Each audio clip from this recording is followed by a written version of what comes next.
प्रिय श्रोता, नमस्कार। कार्यक्रम वेद पाठशाला में आपका हार्दिक स्वागत है। इस कार्यक्रम में हम परमेश्वर के वचन का विस्तार पूर्वक अध्ययन किया करते हैं, जो आपकी आत्मिक उन्नति के लिए लाभदायक सिद्ध होगा। तो लीजिए सुनते हैं आज का ये संदेश।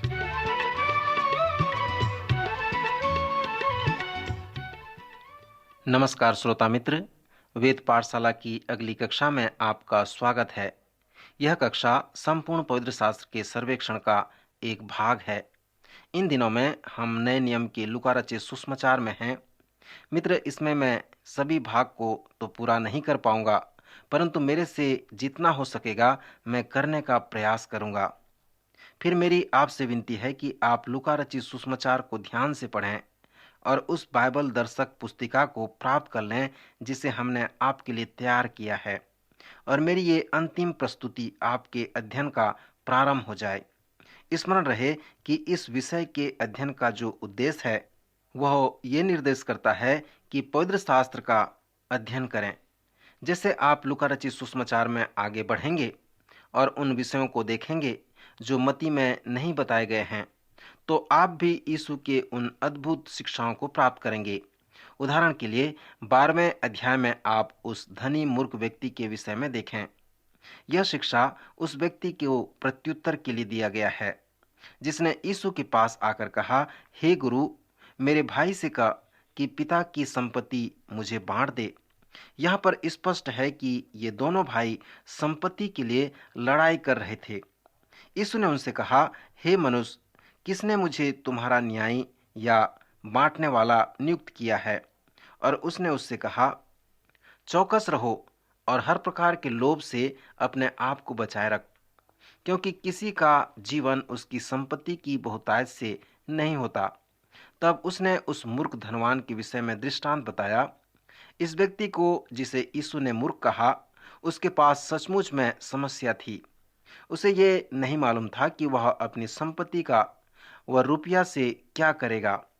अपने अपनी समस्या को इस निर्णय के अनुसार सुलझाया कि मैं अपनी बखारियां तोड़कर उनसे बड़ी बनाऊंगा और वहां पर अपना सब अन्न और संपत्ति रखूंगा और अपने प्राण से कहूंगा कि हे प्राण, तेरे पास बहुत वर्षों के लिए बहुत संपत्ति रखी हुई है, चैन कर खा पी सुख से रह। परंतु परमेश्वर ने उससे कहा, हे मूर्ख, इसी रात तेरा प्राण तुझसे ले लिया जाएगा। तब जो कुछ तूने इकट्ठा किया है वह किसका होगा? ऐसा ही वह मनुष्य भी है जो अपने लिए धन बटोरता है, परंतु परमेश्वर की दृष्टि में धनी नहीं। इस वचन के अनुसार आप इस पृथ्वी पर अपने महत्व को न देखें, परंतु अपने मृत्यु की सच्चाई को देखें, जिसका होना निश्चय है। उस अनंत राज्य के विषय में विचार करें, जहाँ हमेशा के लिए आपको रहना है। यदि आप उसे प्राप्त करने के लिए असफल हो जाते हैं, तो आप यीशु के इस दृष्टांत के अनुसार मूर्ख हैं। फिर लूका 17वें अध्याय में यीशु की एक और महान शिक्षा है जो कृतज्ञता के पाप का है। यीशु ने उस 10 कोढ़ियों को चंगा किया और केवल एक ही वापस आकर यीशु की बड़ाई की और उसका धन्यवाद करने लगा। यीशु ने कहा, क्या 10 शुद्ध न हुए? तो फिर वो 9 कहाँ गए? अनेक विश्वास करते हैं कि यह शिक्षा हमारी ओर निर्देशित कर रही है। पवित्र शास्त्र में जो कोढ़ी है वे पाप की छवि हैं, और इसलिए कोढ़ियों का चंगाई प्राप्त करना उद्धार की छवि है। इस कहानी से पता चलता है कि जब लोगों का उद्धार होता है तो केवल 10% लोग परमेश्वर के पास वापस आते हैं और उसका धन्यवाद करते हैं। क्या आपने कभी उस गीत को गाया कि धन्यवाद प्रभु, मेरे प्राण को बचाने के लिए धन्यवाद, प्रभु मुझे पूर्ण रूप से चंगाई प्रदान करने के लिए धन्यवाद। अनेक लोग इस गीत को नहीं गाते। जिनका उद्धार हुआ है उनमें से प्राय 90% लोग परमेश्वर की आराधना करने और उसकी धन्यवाद करने नहीं चाहते। और इस कहानी का आत्मिक प्रयोग यही है कि मनुष्य परमेश्वर की आराधना करे और उसका धन्यवाद करे। श्रोता मित्र, लूका रचित सुसमाचार के अध्ययन का समापन 2 दृष्टांतों द्वारा करना चाहूंगा। प्रथम दृष्टांत लूका के 18वें अध्याय में पाया जाता है। यहाँ पर वह उन लोगों को सामने लाता है जो अपने आप को धर्मी कहते हैं और दूसरों को तुच्छ समझते हैं। 2 मनुष्य मंदिर में प्रार्थना करने के लिए गए। एक फरीसी था और दूसरा चुंगी लेने वाला। फरीसी खड़ा होकर अपने मन में यूं प्रार्थना करने लगा कि हे परमेश्वर, मैं तेरा धन्यवाद करता हूं कि मैं और मनुष्यों की नाई अंधेर करने वाला, अन्यायी और व्यभिचारी नहीं, और न इस चुंगी लेने वाले के समान हूं। मैं सप्ताह में 2 बार उपवास करता हूं, अपनी सब कमाई का 10वां अंश देता हूं।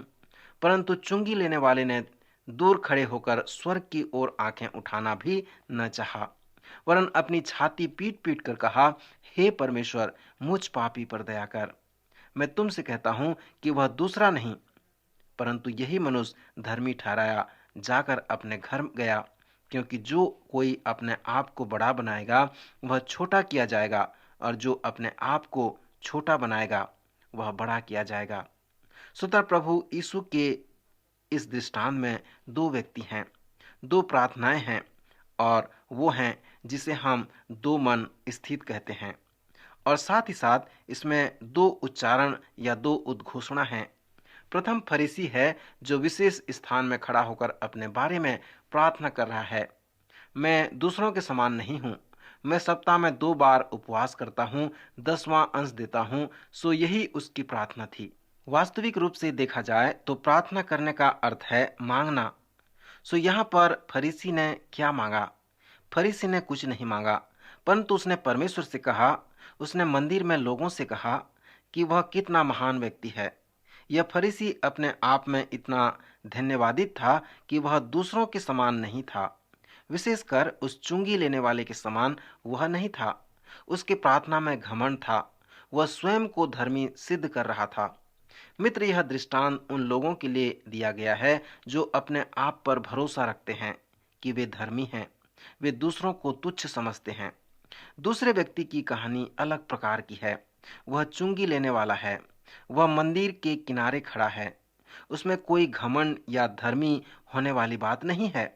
उसने स्वर्ग की ओर आंखें उठाना भी न चाहा, परंतु उसने अपने छाती पीटा, जो नम्रता का प्रतीक है, मन फिराव व पश्चाताप का चिन्ह है। सो उसने इस प्रकार प्रार्थना की, हे परमेश्वर, मुझ पापी पर दया कर। यहाँ पर यीशु 2 व्यक्ति को देखते हैं, 2 प्रार्थनाओं और 2 परिस्थिति के विषय में हमें बताते हैं। फिर उसने 2 उच्चारण या 2 निर्णय के विषय में बताए हैं। उसने कहा है कि जब प्रथम व्यक्ति प्रार्थना की तो वह अनुग्रह की प्रार्थना से नहीं था, परंतु दूसरा व्यक्ति जिसने मन फिराव का मन रखा, धर्मी ठहराया जाकर अपने घर को लौटा। नए नियम में पौलुस की पत्रियों में हम धर्मी ठहराए जाने के विषय में बहुत कुछ पढ़ते हैं। इसका अर्थ क्या है? धर्मी ठहराए जाने का अर्थ है कि मैंने कभी पाप नहीं किया। जब आप अपने पापों को मान लेते हैं, पश्चाताप करते हैं, और जब आप प्रभु यीशु के लहू द्वारा अपने पापों की क्षमा के लिए भरोसा रखते हैं, तो पौलुस की पत्री के अनुसार आपके पाप न केवल क्षमा होते हैं, परंतु आप धर्मी ठहराए जाते हैं। आप परमेश्वर द्वारा धर्मी घोषित कर दिए जाते हैं, अर्थात आप ऐसे बनते हैं कि आपने कभी पाप ही नहीं किया है। यह आपका जीवन उस कैसेट के जैसा है जिसे परमेश्वर ने लेकर उस पाप के स्थान के रील को काट दिया है, उसे अलग कर दिया है और फिर उसे जोड़ दिया है। और जब न्याय के दिन परमेश्वर आपके जीवन के उस कैसेट को चलाता है, तो वहां पर आपके पाप नहीं रहते हैं, आप वहां धर्मी ठहरते हैं। मित्र, इस दृष्टांत में हमारे लिए जो सुसमाचार है कि जब हम उस चुंगी लेने वाले के जैसे प्रार्थना करते हैं कि हे परमेश्वर, मुझ पापी पर दया कर, तो हम धर्मी ठहर जाते हैं। यदि आप जानते हैं कि आप पापी हैं, तो यह दृष्टांत आपके लिए एक शुभ संदेश है।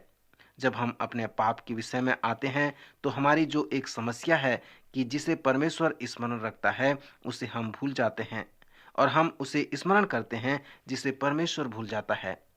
परमेश्वर स्मरण करता है कि हम पापी हैं, वह कभी नहीं भूलता कि हम पापी हैं। पर जब हम अनेक पापों को मान लेते हैं, तो वह हमारे पापों को भूल जाता है, और इसलिए हम बहुत अधिक पाप करते हैं। हम भूल जाते हैं कि हम पापी हैं, परंतु जब हम पाप करते हैं तो हम अपराधी ठहरते हैं, और हम अपने पाप के परिणाम को कभी नहीं भूलते। जैसे मैंने पहले कहा था कि बीमार पड़ने का जो एक प्राथमिक कारण है, वह हमारा अपराध है। अपराध वो है जिसे परमेश्वर तो भूल गए हैं, पर हम उसे नहीं भूलते हैं। परमेश्वर हमारे पाप को क्षमा करके भूल जाता है, क्योंकि यीशु ने क्रूस पर जान दी है। मित्र, मैं सोचता हूँ कि फरीसी व चुंगी लेने वाले का यह दृष्टांत हमें कहते हैं कि हम उसे स्मरण करें जिसे परमेश्वर स्मरण करता है। कभी कभी अपने आप को उस फरीसी की तरह धर्मी न समझें। कभी भी ये न भूलें कि आप एक पापी हैं। आप परमेश्वर की अनुग्रह से उद्धार पाए हुए पापी हैं। आप हमेशा एक पापी ही हैं। पहला यूहन्ना के पहले अध्याय में यूहन्ना कहता है कि यदि हम कहें कि हम में कुछ भी पाप नहीं, तो हम अपने आप को धोखा देते हैं और हम में सत्य नहीं, हम झूठे ठहरते हैं। परंतु यहाँ पर जो शुभ संदेश है कि यदि हम अपने पापों को मान लें, तो वह हमारे पापों को क्षमा करने और हमें सब अधर्म से शुद्ध करने में विश्वास योग्य और धर्मी है। सो यही है वो शुभ समाचार जो फरीसी व चुंगी लेने वाले द्वारा इस दृष्टांत में बताया गया है। लूका के 19वें अध्याय में यीशु यरीहो में प्रवेश करने जा रहा था। उन दिनों में यीशु बहुत प्रचलित था। सब लोग उसे देखना चाहते थे।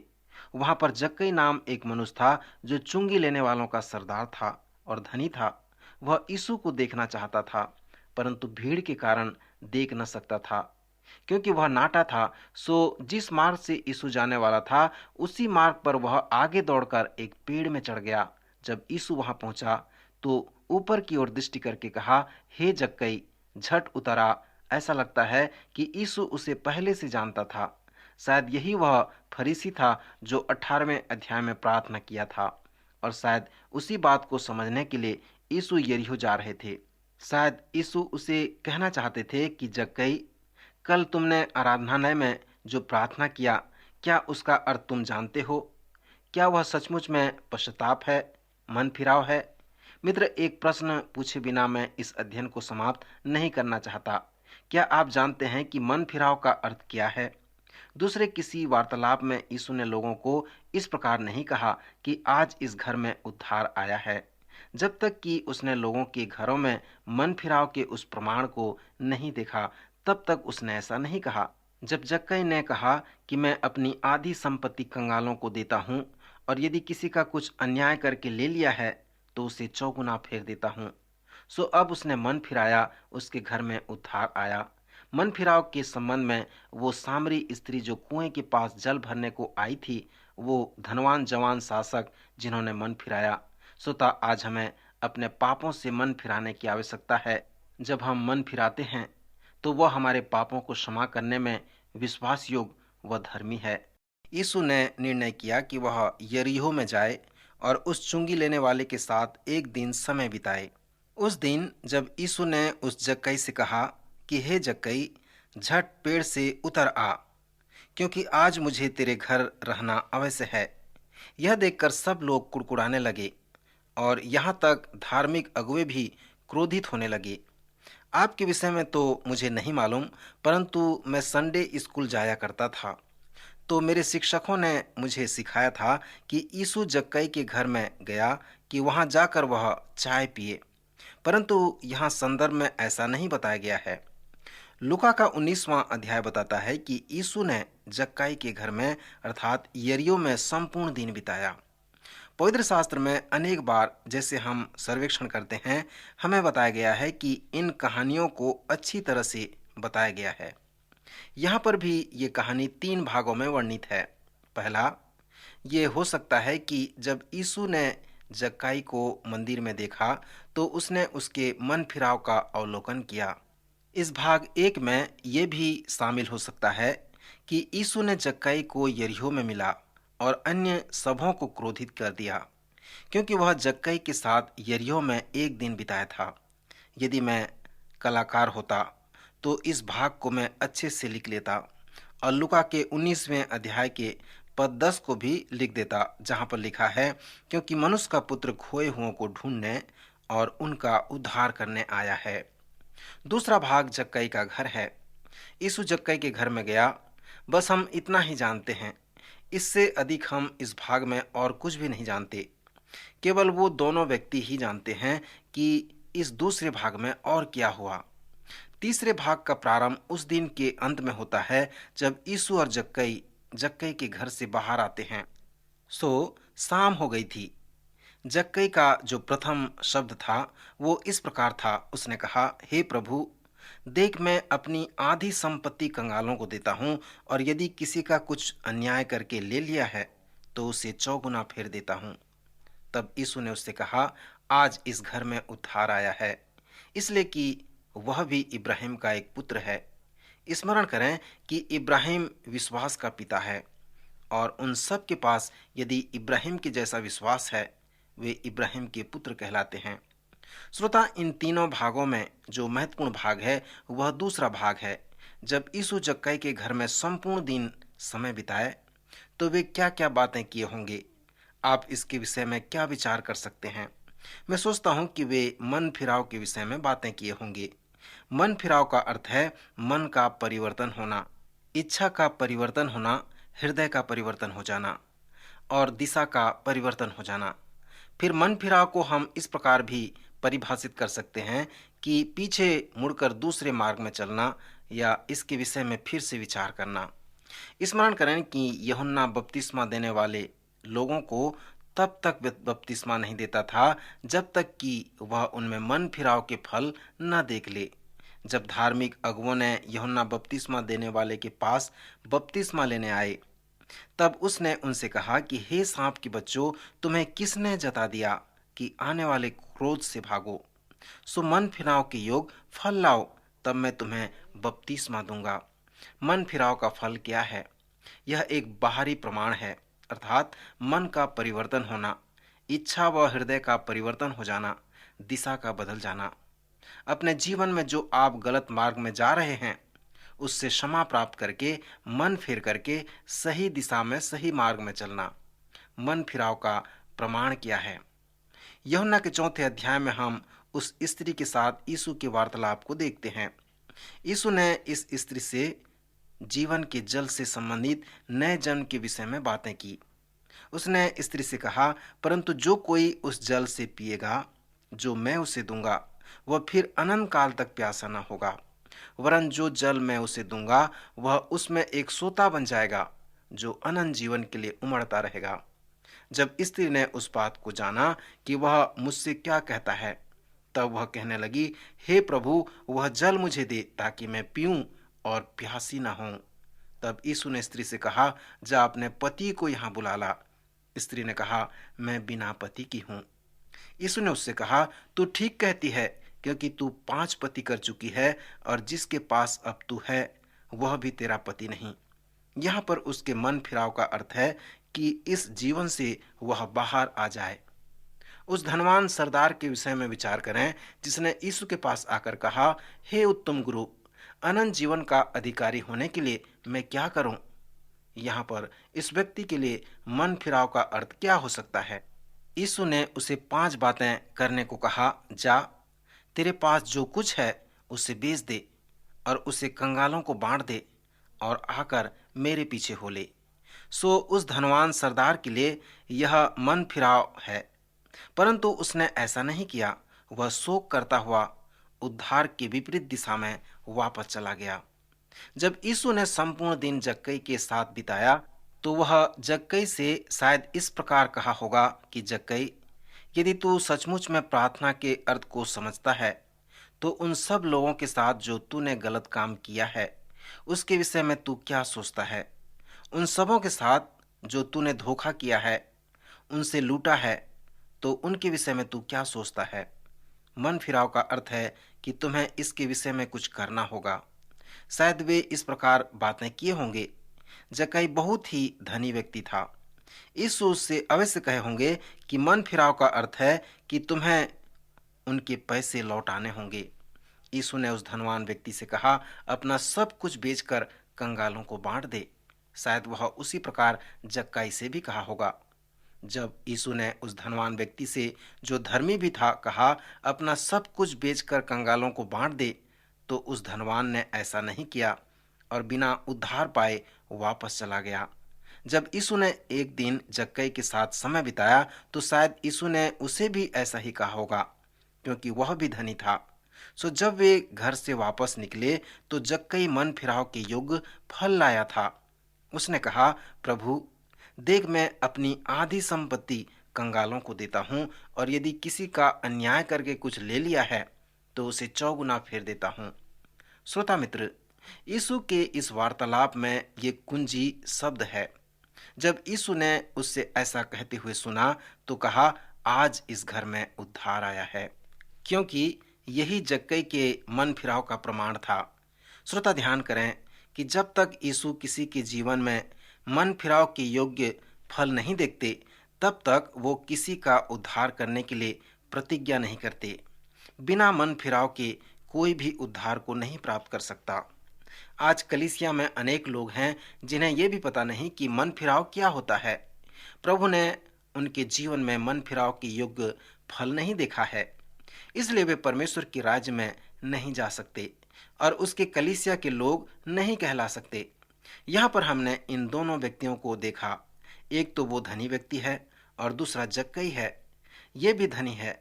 दोनों यीशु को देखने के इच्छुक हैं। वे धनवान व्यक्ति दौड़ता हुआ यीशु के पास आया और उसके आगे घुटने टेक दिया।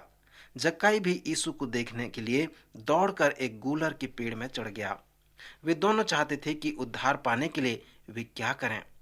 यीशु ने दोनों से कहा कि वे अपना सब कुछ बेचकर कंगालों को बांट दें। उनके धन के लालच से उन्हें वापस आना मन फिराने का प्रमाण है। जब आप इन दोनों स्वभावों की तुलना करते हैं तो ये दोनों बहुत महत्वपूर्ण हैं। इन दोनों में जो अंतर है उसका आप अवलोकन करें। जब इन दोनों को मन फिराने के लिए कहा गया तो जक्कई ने तो मन फिराया, परंतु उस धनवान सरदार ने मन नहीं फिराया। फरीसी और चुंगी लेने वाले के दृष्टांत में जो संदेश है वह अनुग्रह का संदेश है। आपका व मेरा उद्धार हमारे कार्यों द्वारा नहीं वरन अनुग्रह से हुआ है। आप परमेश्वर के राज्य व उद्धार को पैसा से नहीं खरीद सकते, या आप अपने बल व अपने सामर्थ्य या अपने कार्य से धर्मी नहीं ठहर सकते, परंतु परमेश्वर के अनुग्रह से आप धर्मी ठहर सकते हैं। पौलुस ने रोमियो की पत्री में स्पष्ट रूप से वर्णन किया है कि परमेश्वर के अनुग्रह से आपके पाप क्षमा होते हैं और आप धर्मी ठहरते हैं।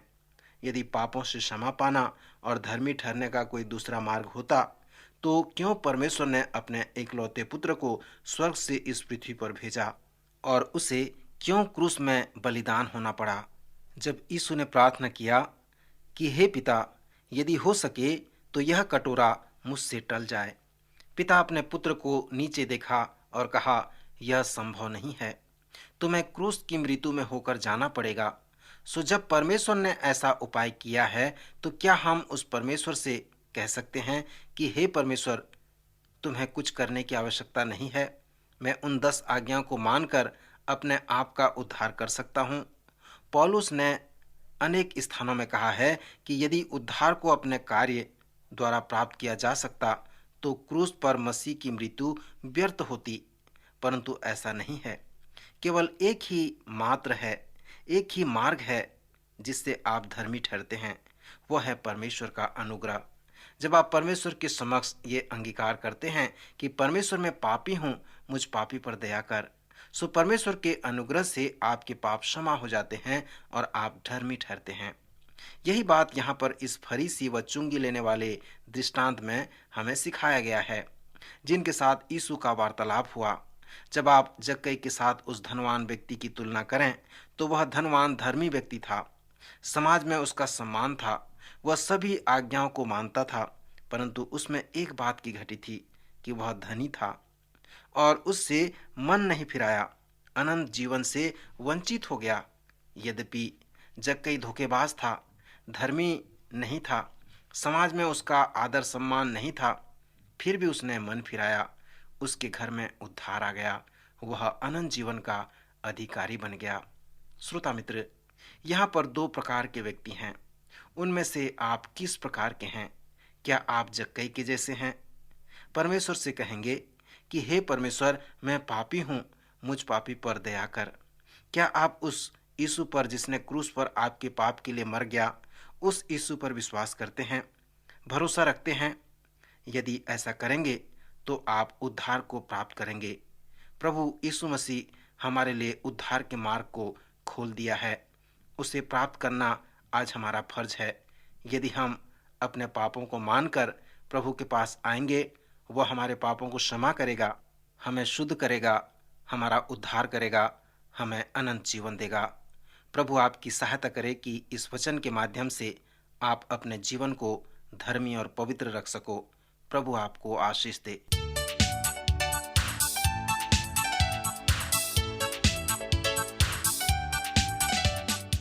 आज का कार्यक्रम सुनने के लिए हम आपको धन्यवाद देते हैं। श्रोताओ, आत्मिक विषय से संबंधित कोई सवाल आपके मन में है तो आप अपने सवालों का जवाब इस पते पर प्राप्त कर सकते हैं। हमारा पता है कार्यक्रम Ved Pathshala, radio Vishwavani, post box number 317 Lucknow 226001 Uttar Pradesh. पता एक बार फिर सुन लीजिए। कार्यक्रम Ved Pathshala, radio Vishwavani, post box number 317 Lucknow 226001 Uttar Pradesh. और हाँ श्रोता, आप हमसे ईमेल के द्वारा भी संपर्क कर सकते हैं। हमारी ईमेल आईडी है hindiembassy@radio.vv.org, hindiembassy@radio.vv.org। अब हमारे कार्यक्रम का समय यहीं पर समाप्त होता है। अगले कार्यक्रम में आपसे फिर भेंट होगी। तब तक के लिए हमें आज्ञा दीजिए। नमस्कार।